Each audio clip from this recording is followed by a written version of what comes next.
Victor Hale believed dawn was his safest hour. That was when mistakes were supposed to fade, when secrets stayed locked behind hotel doors, when the world still slept. At 5:42 a.m., he stepped out of a black sedan, adjusted his tailored coat, and looked up at the glass-front mansion he owned in Manhattan. The city air was cold, sharp, unforgiving. His phone buzzed once in his pocket. He ignored it.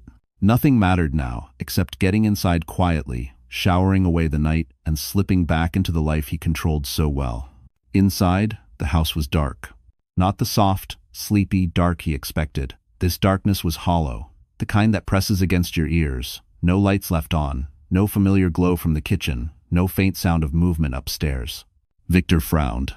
Claire always left one lamp on. He closed the door behind him and stood still, listening. His shoes echoed too loudly on the marble floor. The silence answered back. He called her name once, casually, already annoyed. No response. He walked into the living room. The couch cushions were perfectly arranged. The framed wedding photo on the side table was gone. So was the throw blanket Claire used every night, the one she said made the baby kick. Victor's chest tightened. He moved faster now. Upstairs, the bedroom felt wrong.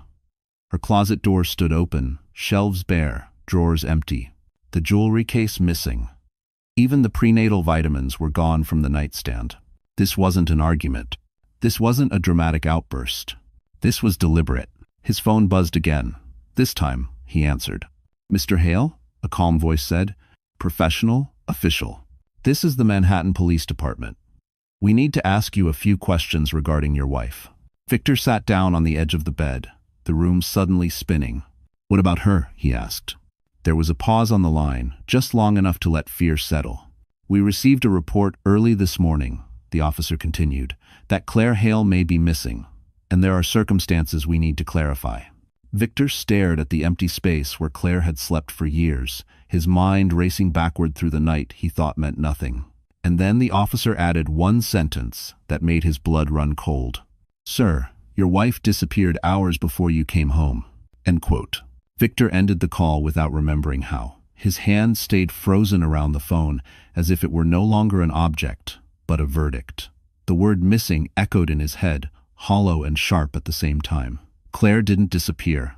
She wasn't that kind of woman. She planned grocery lists days ahead. She folded laundry by color. She never left anything unfinished. He stood up too fast, his knee hitting the bed frame. The pain barely registered. He paced the bedroom, opening drawers that were already empty, checking corners that made no sense. The bathroom was spotless. Her toothbrush was gone. The pregnancy journal she wrote in every night was missing. Even the small framed ultrasound photo had vanished. Victor told himself this was a tactic. Claire was emotional, pregnant, sensitive. She was trying to scare him, that was all. He pulled out his phone and called her number. It rang once, straight to voicemail. Again, voicemail. He sent a text, then another, irritation creeping into his chest like heat. "Where are you? This isn't funny. Call me now." No response. Downstairs, the kitchen felt staged. The counter was wiped clean, no half-made tea, no breakfast prep. The fridge held only bottled water and condiments. Claire used to plan meals a week in advance, taping lists neatly to the fridge door. The list was gone. So was the magnet holding it. Victor opened the trash. Empty. A tight pressure formed behind his eyes. This wasn't impulsive. It was surgical. His phone buzzed again. This time, it wasn't the police. It was Lily. "Did you get home?" Her message read. He stared at the screen, anger flaring. Of course she was awake. Of course she was checking in. He didn't reply. Right now, she was a complication he couldn't afford. Victor walked into his office and opened his laptop, fingers moving fast, controlled. He checked joint accounts. No withdrawals. He checked credit cards. No activity. Relief flickered, brief and shallow. Claire hadn't taken money. That meant something else was happening, something worse. The doorbell rang. Victor froze. At this hour, no one rang the doorbell. He approached the door slowly, his pulse loud in his ears. Through the glass, he saw two silhouettes. Dark uniforms, calm posture, official. He opened the door. "Mr. Hale," the officer said evenly, "we need to follow up in person. There are details about your wife's condition you weren't informed of." Victor swallowed. What condition? The officer met his eyes, unreadable. "Sir, your wife was admitted to a hospital last night, and she left against medical advice." The officers left after 20 minutes, taking notes Victor couldn't read and offering no comfort he didn't want. The front door closed, and the house swallowed the sound. Silence rushed back in, thicker than before. Victor stood alone in the foyer, staring at his own reflection in the dark glass, a man who still believed control would return if he just stood still long enough. He didn't. He moved through the house again, slower this time, noticing details he had ignored before. The hallway cabinet where Claire kept documents was unlocked. Inside, the folders were gone, not shuffled, not messy. Gone. Marriage certificate, insurance papers, medical records, even the emergency contacts list she had insisted on updating after the pregnancy. Empty shelves stared back at him like accusations. Victor felt something new crawl up his spine. Not anger, not fear. Respect. This had taken time. In the guest room, the bed was untouched, but the nightstand drawer was open.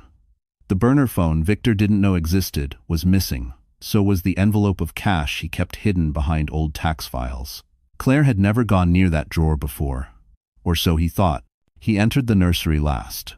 The room was still half finished. Soft gray walls, a white crib waiting to be assembled. The rocking chair by the window sat perfectly still, but the box on the floor was gone.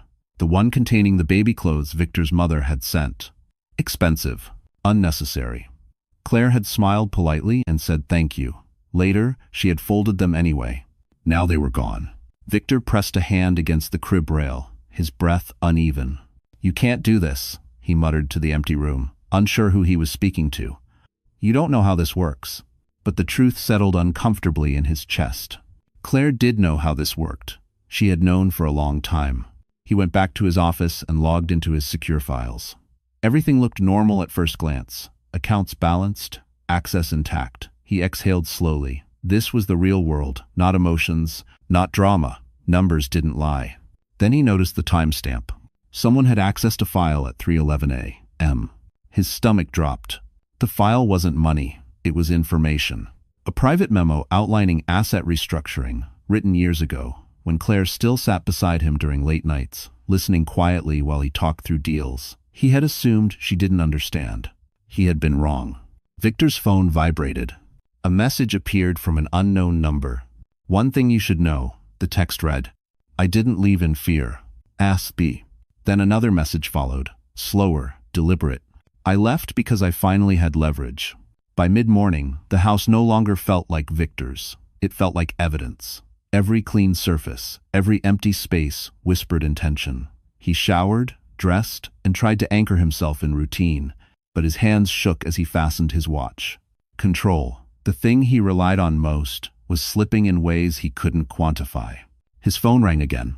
This time, it was his attorney. "Victor," the man said without greeting, "I just received a notice. It didn't come through you, which is unusual." Victor closed his eyes. "What notice?" "There's been a legal filing," the attorney continued carefully. "Not a divorce petition, not yet, but a protective motion concerning medical autonomy and custodial intent." Victor's jaw tightened. "That's impossible. Claire wouldn't know how to—" "She didn't file it alone," the attorney interrupted. "Someone experienced drafted this." "Very experienced." Victor felt heat rise up his neck. "Can you shut it down?" There was a pause. "Too long." "No," the attorney said. "Not immediately.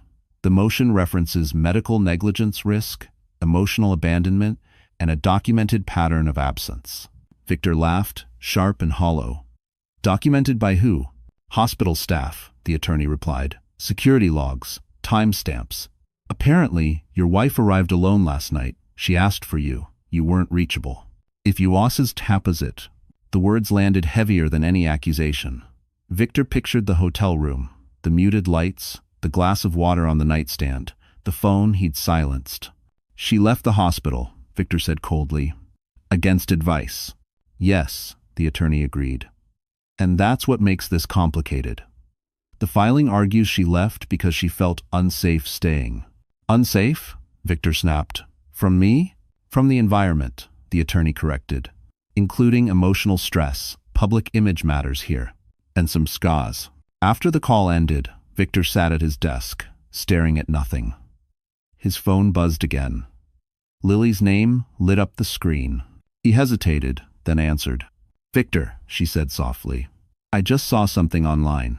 It's small, but people are asking questions. About your wife." "What kind of questions?" he asked. "About why she was admitted. About why she left. About why you weren't there." Victor ended the call without responding. He opened his laptop and searched his own name. Nothing yet. But he knew how this worked. Whispers came before storms. A final message appeared on his phone. From the same unknown number. "You taught me once," it read. "That timing decides who wins." Then, one last line followed. "The clock started last night. And you were busy." By afternoon, Victor realized the worst part wasn't that Claire was gone. It was that other people were starting to notice.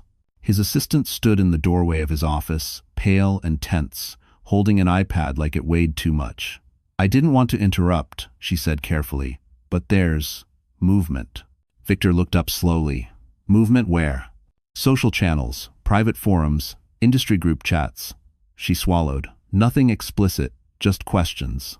She handed him the screen. A single post had been shared dozens of times already. "Anyone else hear about Victor Hale's pregnant wife being admitted to the hospital alone last night?" Victor's jaw tightened. That could be anyone. Another comment loaded beneath it. "Security logs don't lie," she asked for him. He wasn't there. Victor pushed the iPad away. "Shut it down." "We can't," she said quietly. "It's not an article. It's not defamatory. It's concern." Concern. The word burned. He dismissed her and sat back, staring at the ceiling. For years, he had mastered narrative. Deals, scandals, rivals, everything could be reframed, delayed, buried. But this wasn't a business opponent. This was a pregnant woman who had vanished after a hospital visit. Sympathy didn't need proof. It multiplied on its own. His phone rang again. His mother. "Victor," she said, skipping pleasantries, "why am I hearing from my bridge group that your wife is missing?" "She's not missing," he snapped. "She's being dramatic." "And went?" "And 2010. There was silence on the line. Then, colder, "She's carrying your child." He hung up. Minutes later, a notification appeared from his bank. Not an alert, a notice. "Temporary review in progress." Victor's heart stuttered. He logged in immediately. The account wasn't frozen, but access was limited. Transfers delayed. Oversight applied. "This is impossible," he muttered. Then his lawyer called back. "Victor," he said, voice tight, "I need you to listen carefully. A guardian ad litem has been informally contacted." Victor stood up so fast his chair fell backward. "For an unborn child?" "Yes," the lawyer said. Someone argued imminent risk. Victor's mouth went dry. "By who?" "I don't know," the lawyer admitted. "But whoever it is, they're moving quietly, strategically." Victor ended the call and stood alone in the office, breathing hard. For the first time, the possibility entered his mind, not that Claire had left him, not that she wanted revenge, but that she was protecting herself from him. His phone buzzed one last time that day. A message from the unknown number. "You always said exposure was weakness." A pause. Then the final line appeared. "Now you know how it feels to be seen." Lily Grant watched the city from her apartment window. Manhattan stretched out beneath her like a glittering lie. She hadn't slept. The silk dress from the night before lay crumpled on a chair, useless now, stripped of its power. For the first time since she met Victor Hale, the thrill was gone. Her phone buzzed. "Victor." She stared at the name, feeling something unfamiliar tighten in her chest. Not excitement, not pride. Unease. She let it ring. Then again. On the third call, she answered. "Why aren't you responding?" Victor demanded, skipping hello. His voice was sharp, controlled, but Lily could hear the crack underneath. "I've been busy," she replied evenly. "Doing what?" "Thinking," Lily said. "Something you should try." There was a pause. Victor exhaled. "You've seen the noise. This is temporary. Claire is unstable. She's using the pregnancy to manipulate the situation." Lily closed her eyes. "That's not what it looks like," she said quietly. Victor scoffed. "You don't know her." "I do know Bao. I know hospitals don't admit women at night for drama," Lily shot back. "And I know security logs don't lie." Silence. Victor lowered his voice. Listen to me. This will pass. I need you to stay calm. Stay close. There it was. Not care, not concern. Utility. Lily felt the final piece click into place. I can't do that, she said. What? Victor snapped. I said I can't, she repeated. I won't be part of this. You're overreacting, he said coldly. You knew what this was. End quote. I thought I did, Lily replied. I thought I was choosing power. Turns out, I was just convenient. She hung up before he could respond. Lily walked to her desk and opened her laptop. Files she had ignored for weeks stared back at her. Guest lists, private schedules, discreet bookings, patterns she hadn't wanted to see. She remembered something Victor once said over wine, smiling like it was a joke. Everyone's replaceable if you time it right. At the time, she had laughed. Now, she understood. Her phone buzzed again. A message from an unknown number. I know you're not stupid, it read. And I know you don't like being disposable. Lily's breath caught. Another message followed. You don't owe me loyalty. You owe yourself clarity. She stared at the screen for a long moment. Then she typed back, slow and deliberate. What do you want? The reply came almost instantly. Nothing, the message said. Just the truth. When you're ready, if you want nation. Lily looked back at the city, at the lights that promised everything and protected nothing. For the first time, she stepped away from Victor Hale. And without realizing it, she stepped directly into the storm he never saw coming. Victor had always trusted contracts more than people. People lied. Paper didn't. That belief steadied him as he sat in his office late that night, the city outside his windows glowing with indifference. He poured himself a drink he didn't want and opened the secure folder labeled Prenuptial Agreement. The document had been drafted years ago. Aggressive, airtight, designed to protect him from exactly this kind of chaos. Claire would walk away with nothing. That was the plan. He scrolled slowly, his confidence returning with every clause. Separate property, no spousal support, confidentiality, arbitration, control. He had insisted on every line. Claire had signed without protest, smiling softly, saying she trusted him. Victor smirked at the memory. Then he reached a section he didn't remember. Clause 17b. His brow furrowed as he read it again. And then again? In the event of pregnancy, medical vulnerability, or demonstrable abandonment by a spouse, the non-breaching party retains the right to initiate protective restructuring of shared assets, including temporary access limitations, pending judicial review. End quote. Victor's fingers tightened on the mouse. That's not standard, he muttered. He checked the metadata. The clause had been added during a revision meeting he barely remembered, years ago, when Claire was still working late nights beside him, quietly reviewing documents while he took calls. He had assumed she was just keeping busy. Victor grabbed his phone and called his attorney. Why is Clause 17b in my prenup? He demanded the moment the call connected. The attorney hesitated. You approved it. No, I didn't. Yes, you did, the attorney replied carefully. You signed off after Claire requested an amendment. She argued it was necessary for future family protection. Victor laughed sharply. And you let that through? You insisted she feel secure, the attorney said.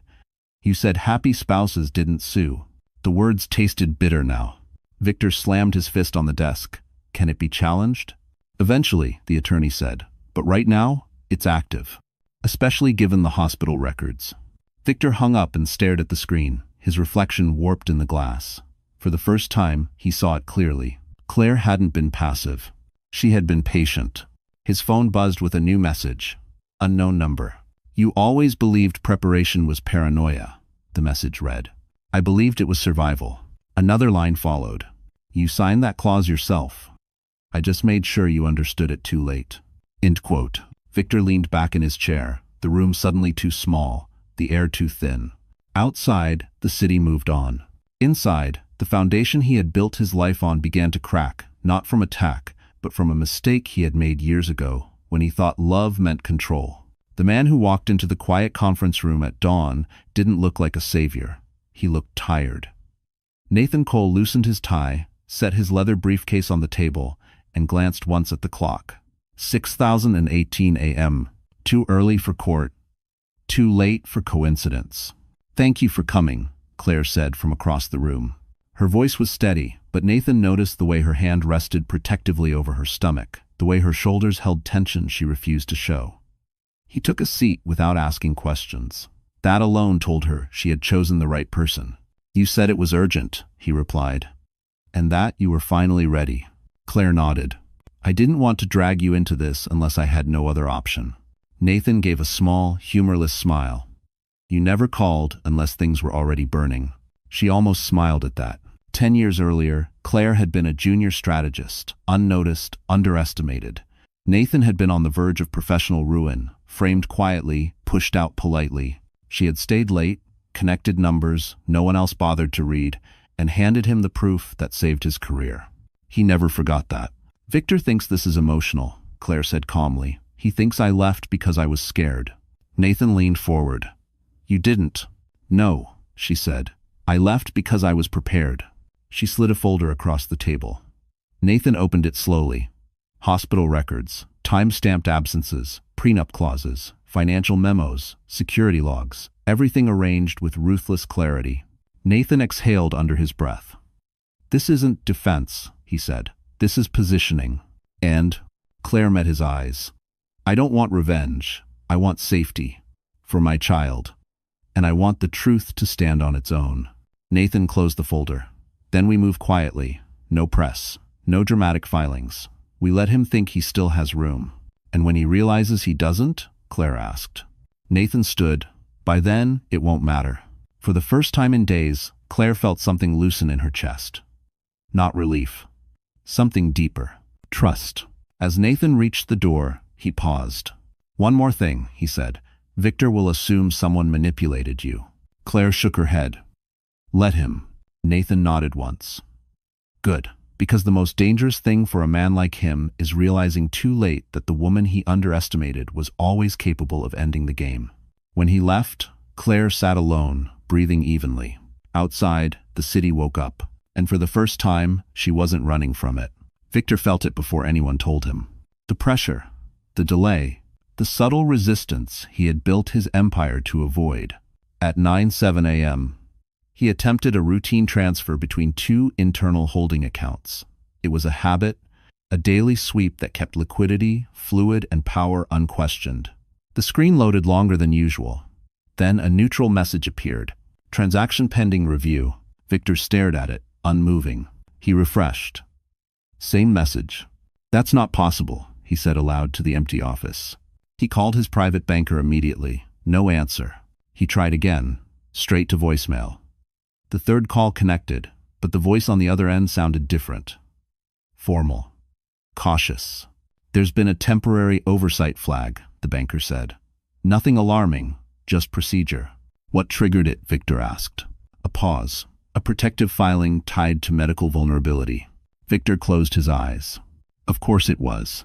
"This affects my operations," he said sharply. "You don't freeze movement without cause." End quote.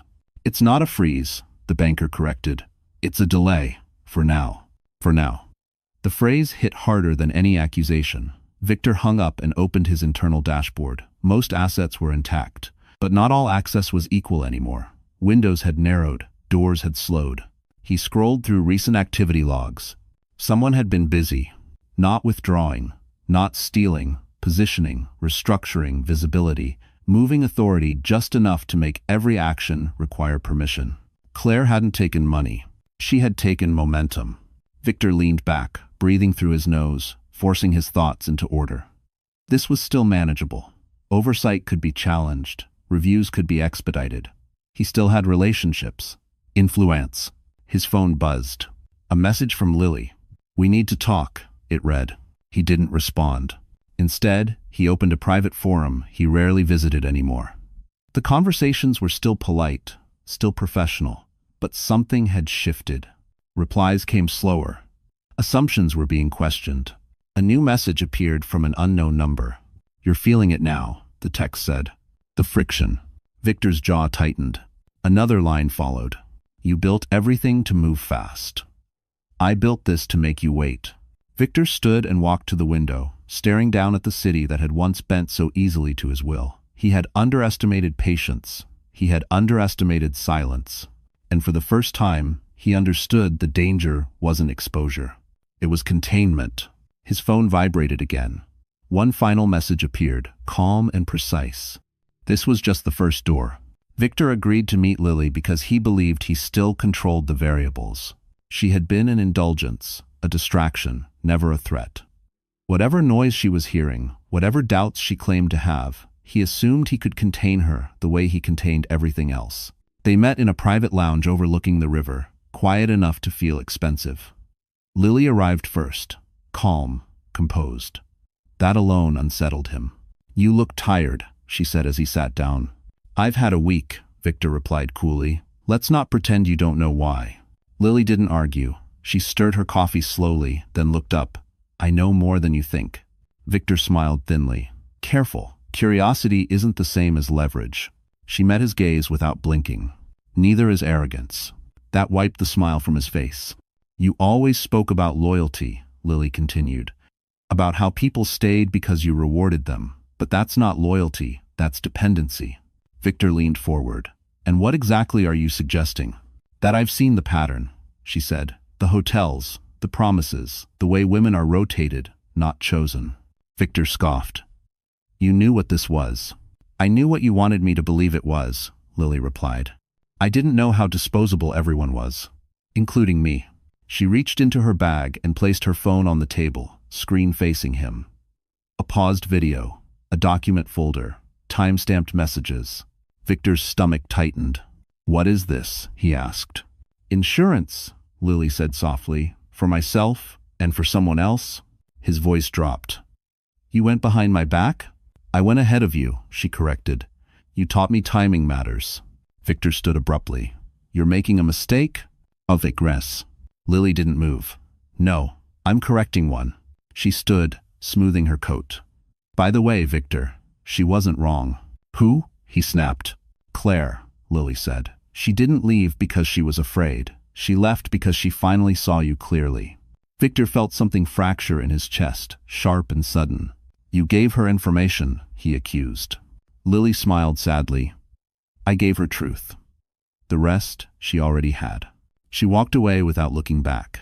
Victor sat alone, the weight of the moment sinking in too late. His phone buzzed. A final message from the unknown number appeared. "You lost an ally today, and you didn't even see it happen." Claire woke to the steady rhythm of monitors and the soft hum of filtered air.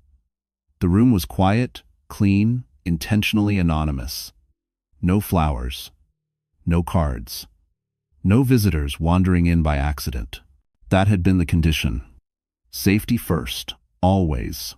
She shifted carefully, one hand resting over her stomach. The baby moved, strong and impatient, a reminder that fear had a deadline.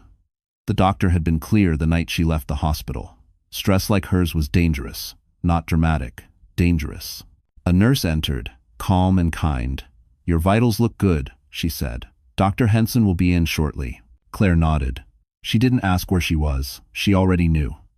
A private medical facility, upstate, discreet, well-funded, the kind executives used when they couldn't afford attention. Victor had brought clients like this here before. He had never imagined she would use the same doors to disappear from him. Her phone buzzed softly. "Nathan." "First door closed," the message read. He felt it. Claire exhaled slowly. "Good." She hadn't wanted to know details at first. Only outcomes. Nathan insisted that distance was part of clarity. If she watched Victor struggle in real time, it would pull her back into the emotional gravity she had escaped. This wasn't about watching him fall. It was about standing long enough to protect what mattered. Another message appeared. "Media's circling," Nathan wrote. "No direct hits yet. But the narrative is shifting." Claire stared at the ceiling, thinking of the woman she had been months ago. Quiet, careful. Afraid that asking for too much would cost her everything. Afraid that being alone would be worse than being diminished.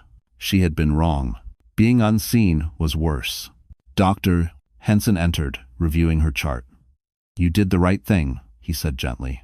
"Leaving when you did may have prevented serious complications." Claire swallowed. "And my baby?" "Strong," he said with a reassuring smile. "Very strong." Tears burned her eyes, but she didn't let them fall. "Not yet." Later, alone again, Claire opened her phone and scrolled through photos she hadn't deleted. Not memories of Victor. Evidence of herself. Late nights working beside him, notes she had taken. Ideas she had given away because she believed partnership meant sacrifice. She typed one message and saved it, not sent. For years, I stayed quiet so you could feel powerful. She locked the screen. Outside, Victor was losing ground. Inside, Claire was gaining something she hadn't felt in a long time. Stability. And when her phone buzzed again, one final message waited. Phase 2 begins tomorrow. The first article didn't mention Victor's name in the headline. That was intentional. It appeared mid-morning on a respected financial blog, written in neutral language, framed as concern rather than accusation. Sources confirm a high-profile executive's pregnant spouse left a Manhattan hospital alone after reported emotional distress. Victor read it twice, then a third time, his jaw tightening with every word. No speculation, no drama, just facts, carefully selected. Hospital admission, absence of spouse, ongoing medical vulnerability. No rebuttal opportunity. By noon, the article had been shared quietly across industry circles. Not viral, not loud, but persistent. The kind of story people read closely and discuss privately. The kind that stains reputations without ever needing proof of guilt. Victor's communications director stood across from him, pale. "We can issue a statement," she said. "But if we deny too hard, it looks defensive. And if we say nothing?" Victor snapped. "It looks like confirmation," she replied softly. Victor rubbed his temples. This wasn't how scandals worked. There was supposed to be outrage first, denial second, distraction third. Instead, this was calm, thoughtful, dangerous. His phone buzzed. Another alert. A second outlet had picked it up, then a third. All using the same phrasing. Someone was guiding this. Victor called his attorney. Straight to voicemail. He checked his email. 3 meeting cancellations, polite excuses, scheduling conflicts. "We'll circle back." Bought of his faces. He knew what that meant. Across town, Lily sat alone at a cafe, watching the news unfold on her phone. She felt no triumph, only relief. The truth, once released, didn't need her anymore. It moved on its own. Back in his office, Victor stared at his reflection in the dark screen of his laptop. He looked the same, suit tailored, hair perfect, posture confident, but something essential had shifted. This wasn't an attack on his business. It was an exposure of his character. And character was harder to defend. By evening, Victor's mother called again. This time, her voice was tight with restraint. "I've been asked questions at the club," she said. "Questions I shouldn't have to answer." Victor closed his eyes. "What questions?" he asked. "About why your wife felt unsafe," she replied. "About what kind of man leaves a pregnant woman alone in a hospital." The call ended without resolution. That night, Victor stood in the empty house, lights off, watching the city flicker beyond the windows. He realized then that Claire didn't need to speak. The world was doing it for her. And somewhere, far from the noise, she was resting. Protected. While he remained exactly where he was, surrounded by power, wealth, and silence that no longer obeyed him. His phone buzzed one last time that day. A message from the unknown number. "This is what happens when the truth goes public before you're ready." Victor finally did what he should have done years ago. He went back and looked. Not at headlines, not at comments, at numbers. He locked himself in his office after midnight, sleeves rolled up, tie discarded, staring at archived files he had never bothered to reopen. Early deal structures, old pitch decks, strategy memos labeled with dates from before the first condo, before the press, before the arrogance hardened into habit, before Claire became invisible. He scrolled slowly, a sinking weight forming in his chest. Patterns emerged. Decisions he remembered making instinctively now carried annotations he didn't recognize. Risk mitigations, contingency paths, quiet warnings embedded between projections. They were written in Claire's voice. Short, precise, unemotional. Victor leaned back, breath shallow. He remembered those nights now, how she would sit nearby, pretending to read, occasionally asking a question that sharpened a deal instead of softening it. He had thought she was learning from him. She had been correcting him. He opened a folder he had never opened before. Claire. archive. He didn't remember creating it. Inside were saved drafts of presentations that later made him millions. The final versions bore his name alone. But the earlier logic, the frameworks, the defensive clauses that protected him during downturns, they were hers. Victor's hands trembled slightly. She had never asked for credit, never negotiated recognition, never demanded ownership. She had simply stayed quiet and watched him take the applause. His phone buzzed, an internal message from a board member. "We need to talk about narrative control," it read. "People are connecting dots." Victor didn't reply. Across town, Lily sat in her apartment, staring at her own screen. She had been watching the same connections form, the same buried truths rise to the surface. She felt something unexpected, then not guilt, but clarity. Claire had never competed. She had outgrown him without ever announcing it. Victor closed his laptop slowly.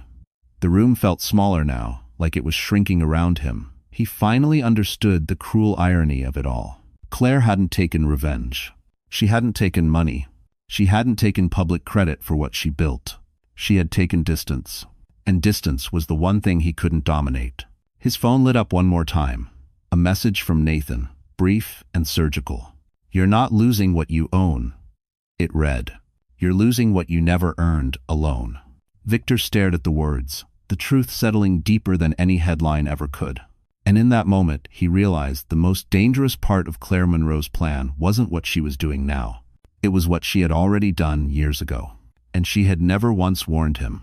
The courthouse steps were crowded, but Victor felt strangely unseen as he stepped out of the car. Cameras were there, though kept at a respectful distance. No shouting, no accusations.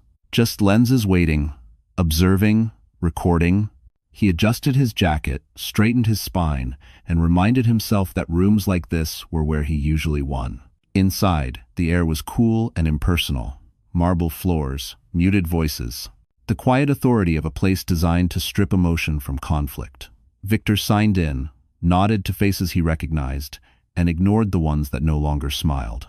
His attorney met him near the elevator, expression carefully neutral. "She hasn't arrived yet," he said. Victor nodded.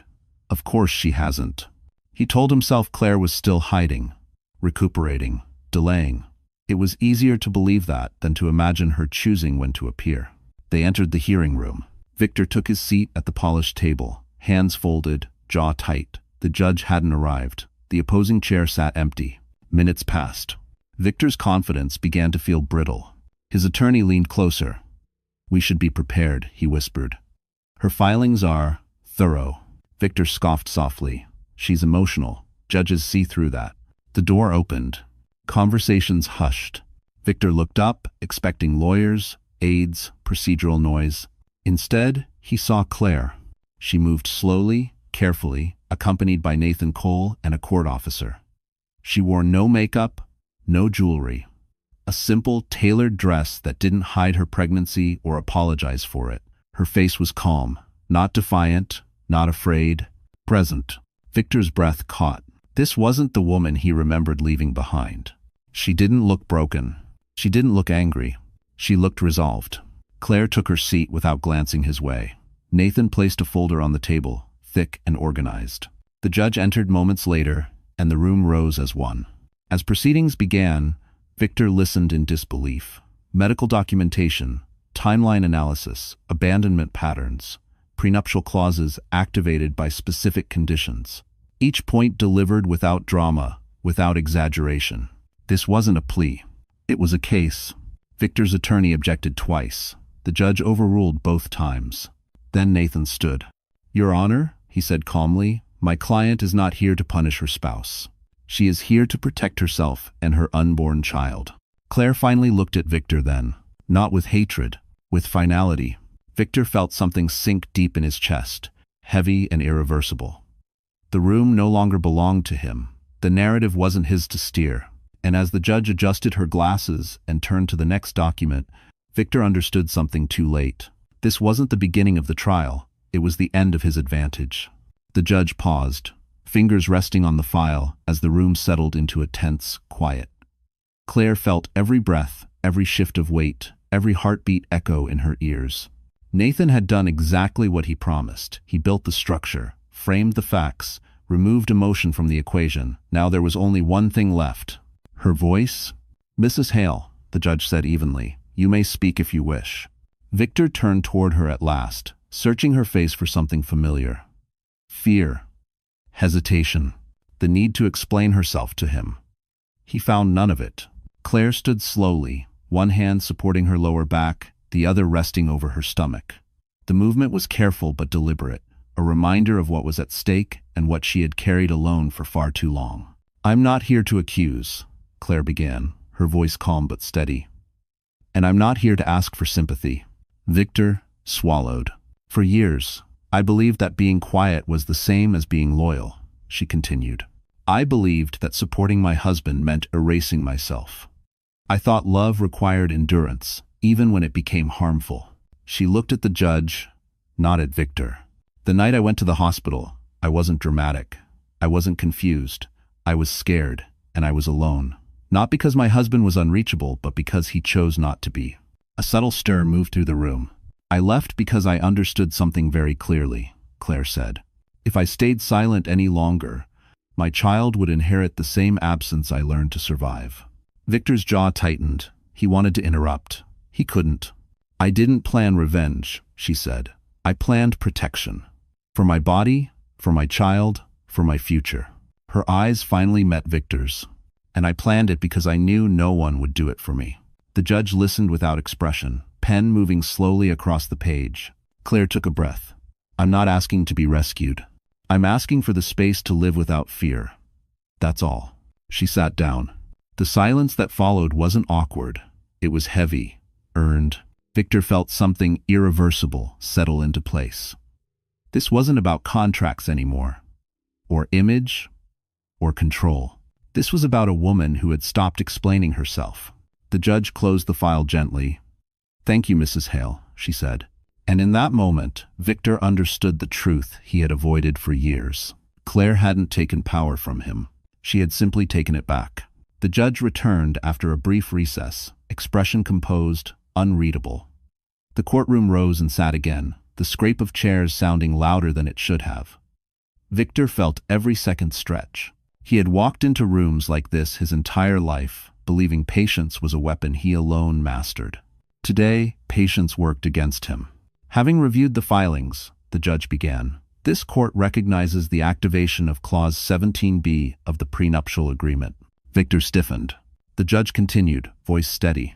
"The clause clearly states that in the event of pregnancy combined with medical vulnerability and demonstrable abandonment, the non-breaching party may initiate protective restructuring." Victor's attorney leaned forward, whispering urgently. "We object." "Overruled," the judge said calmly. "The documentation supports the claim." Nathan remained still, hands folded. Claire focused on her breathing. "The court therefore orders the following," the judge said. "Temporary financial authority shall remain restricted, pending full review.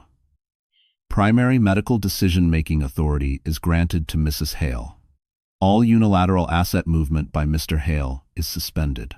The words landed one by one, precise and devastating. Victor's mouth went dry. "This is excessive," his attorney protested. "My client has not been proven negligent." The judge looked directly at Victor. "Negligence is not the threshold here. Risk is." Victor felt heat rise in his face.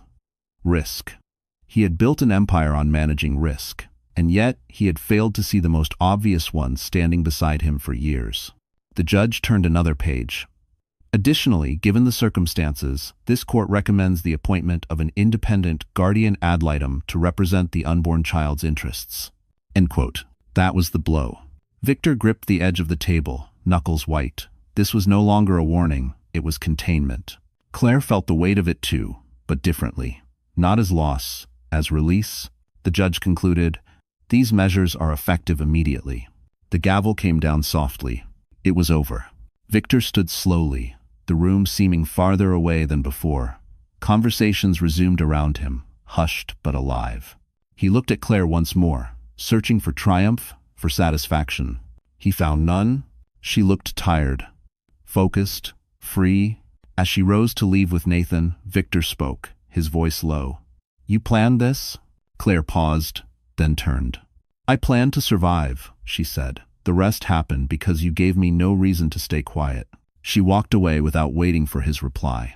Victor stood alone as the courtroom emptied, the truth finally settling in. He hadn't lost because she attacked him. He lost because the system he trusted worked exactly as written, and he had signed every word. Outside the courtroom, cameras waited, and this time, there would be no statement that could save him. Victor didn't speak to the cameras outside the courthouse. For the first time in his career, he walked past them, without a statement, without a smile, without a strategy. The flashbulbs followed him anyway, capturing the smallest details. He could no longer control the tension in his jaw, the stiffness in his walk, the absence of anyone at his side. By evening, the consequences began to arrive quietly. The board meeting scheduled for the next morning was postponed. No explanation. Just a brief email marked pending review. 2 hours later, a major partner requested a pause on all joint initiatives, citing reputational alignment. Victor read the phrase twice, disbelief hardening into something colder. Alignment. He returned to the house just before midnight. The lights were still off. He didn't turn them on. He sat in the dark living room, the silence now familiar, almost mocking. For years, this space had been his refuge, a place where success insulated him from consequence. Now it felt like a museum of choices that no longer belonged to him. His phone buzzed. A message from his banker. "We need to revisit exposure levels. Several institutions are reassessing risk." Victor closed his eyes. Another notification followed. Then another. A speaking engagement quietly canceled. A charity board accepting his temporary resignation. A publication he once fed exclusives to publishing a measured editorial about leadership and accountability. Nothing accused him directly. Everything distanced itself. Victor poured a drink and didn't taste it. He opened his laptop and watched his name slowly disappear from places it once dominated. Influence didn't collapse in one dramatic moment. It eroded, grain by grain, as people decided he was no longer worth defending. Across town, Claire sat in a quiet room, listening to rain tap against the window. Nathan updated her briefly, professionally. She didn't ask for details. She already knew how this ended. Victor's phone rang again. His mother. "I can't protect you from this," she said softly. "Not anymore." He didn't argue. After the call ended, Victor stared at his reflection in the dark screen. For the first time, he saw what everyone else had begun to see, a man who had mistaken control for strength, silence for loyalty, and love for ownership. His final message of the night arrived from an unknown number, the same one that had followed him for weeks. "You thought collapse would be loud," it read, "but this is how power really leaves." End quote. End quote. Victor set the phone down and let the silence take over. Outside, the city moved on, and for the first time, it did so without him. The investigation did not arrive with sirens or handcuffs. It arrived with emails, letters, and polite requests for clarification. Victor received the first notice 3 days after the hearing, a regulatory inquiry into offshore restructuring practices, routine language, cooperative tone, but the attachment list was long and the deadline was short. Someone wanted answers, while the ground was still soft beneath his feet. By the end of the week, there were more. A tax authority flagged inconsistencies he had always assumed were invisible. A compliance firm requested interviews with senior staff who now avoided his calls. His assistant resigned quietly, leaving a single line in her message. "I need distance." Distance. The word followed him everywhere. Victor sat alone in his office, walls stripped bare where framed awards once hung. Boxes were stacked neatly by the door. Not his decision. The firm had suggested he work remotely until matters resolved. He knew what that meant. Temporary solutions had a way of becoming permanent when confidence evaporated. His phone buzzed with a message from Lily. The first since she walked away. "I hope you understand now," it read. "This wasn't personal. It was inevitable." Victor didn't reply. Across town, Claire watched snow fall softly outside her window. The baby kicked, strong and steady. She smiled faintly, one hand resting on her stomach, the other holding a warm mug she hadn't rushed to finish. For the first time in years, her body wasn't braced for impact. Nathan called briefly. "The guardian appointment is finalized," he said, and the review board confirmed compliance violations. Nothing criminal yet, but the penalties will be significant. Claire closed her eyes. Not in relief, in closure. Back in the city, Victor attended a dinner he once would have dominated. This time, he was seated near the edge. Conversations stopped when he approached. Smiles didn't reach eyes. People excused themselves early. No one confronted him. They didn't have to. The final blow came quietly, late on a Friday evening. An official notice of removal from the foundation he had founded, citing reputational risk and fiduciary duty. His name would remain on past documents, not on the future. Victor set the paper down and stared at the wall. For years, he believed punishment came with noise, with outrage, with spectacle. He had been wrong. Real consequences arrived calmly, professionally, and without appeal. His phone buzzed once more. The unknown number. Balance restored, the message read.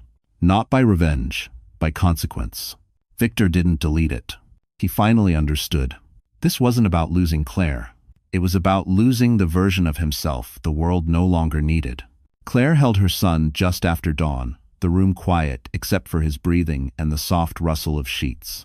The delivery had been long, careful, monitored by people who spoke gently and never rushed her fear. When they placed him in her arms, something inside her finally loosened. Not the pain, the vigilance. This was what safety felt like. Nathan stood a respectful distance away, smiling without intruding. He had handled calls, paperwork, signatures. He had shielded her from noise and timelines. Now he said nothing at all, and that mattered more than words. "He's strong," the nurse said softly, "just like his mother." Claire smiled, tears finally allowed to fall. In the weeks that followed, life reorganized itself around clarity. A small home near the water replaced the mansion that had never felt like hers. Mornings began with light instead of dread. Meals were eaten without checking phones. Her body healed, her mind followed. The court finalized custody without contest. The guardian's report was brief and firm. Stability favored the mother. Care favored the mother. Presence favored the mother. Claire signed the last document with a steady hand and felt nothing break inside her. Money came later, not as a victory, but as restitution. Accounts unlocked in her name. A consulting offer arrived from a firm that remembered her work before she disappeared into marriage. She declined the first offer, accepted the second. On her terms, remote, flexible, clean. Across the city, Victor moved through a smaller life. Apartments instead of houses, meetings instead of rooms. He complied. He adapted. He was quieter now. People spoke of him in the past tense, as a case study, not a warning. Claire didn't follow the updates. One afternoon, Nathan stopped by with groceries and stayed for dinner. They talked about ordinary things. Weather, work, the baby's stubborn schedule. When he left, he hesitated at the door. "You don't need me anymore," he said carefully. Claire considered that, then shook her head. "I don't need saving," she said. "That's different."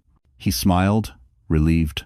They took their time after that. No declarations, no urgency. Trust grew the way it was meant to slowly, with evidence, with rest. Months later, standing barefoot on the sand with her son asleep against her shoulder, Claire realized what she had been given wasn't revenge or wealth or validation. It was choice. The choice to love without fear. The choice to build without erasing herself.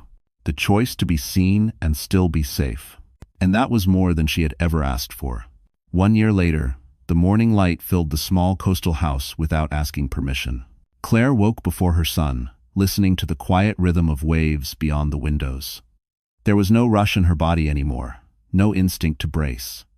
Peace had settled into her like muscle memory. She brewed coffee, simple and strong, and stepped onto the porch barefoot. The world felt wider here, honest. Nothing glittered and nothing hid. She liked it that way. Inside, her son stirred. She lifted him easily, kissed his hair, and felt the solid certainty of a life anchored in presence.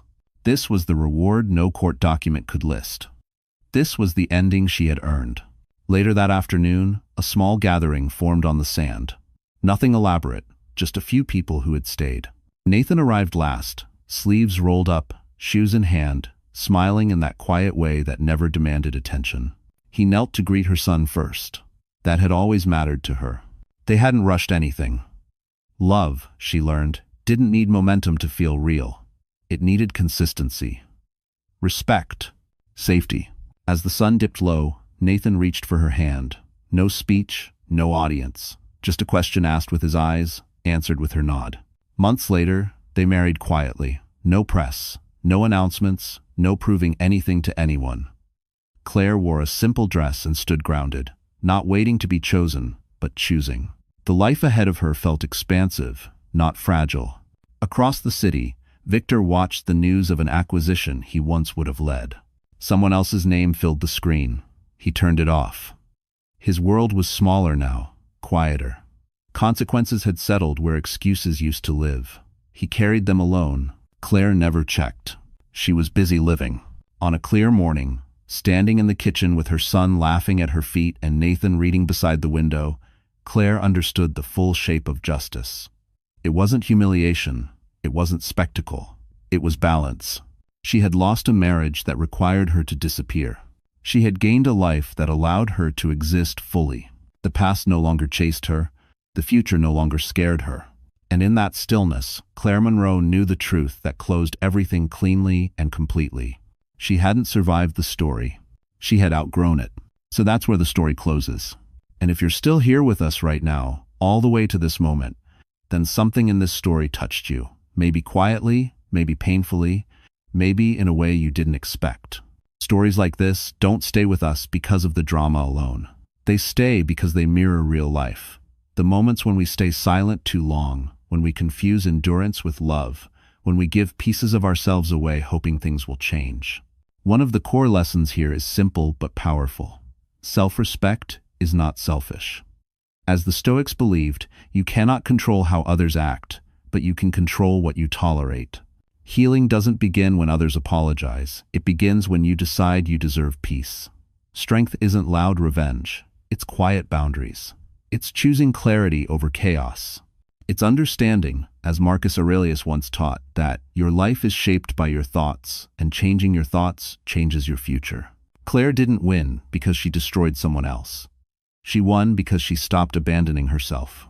And that's something we can all apply. Choose dignity over fear, patience over impulse, and inner stability over external approval. If this story resonated with you, please like, share, and subscribe to the channel. Your support helps us continue telling stories that heal, reflect, and remind us that growth is possible no matter where you start. Thank you for being here.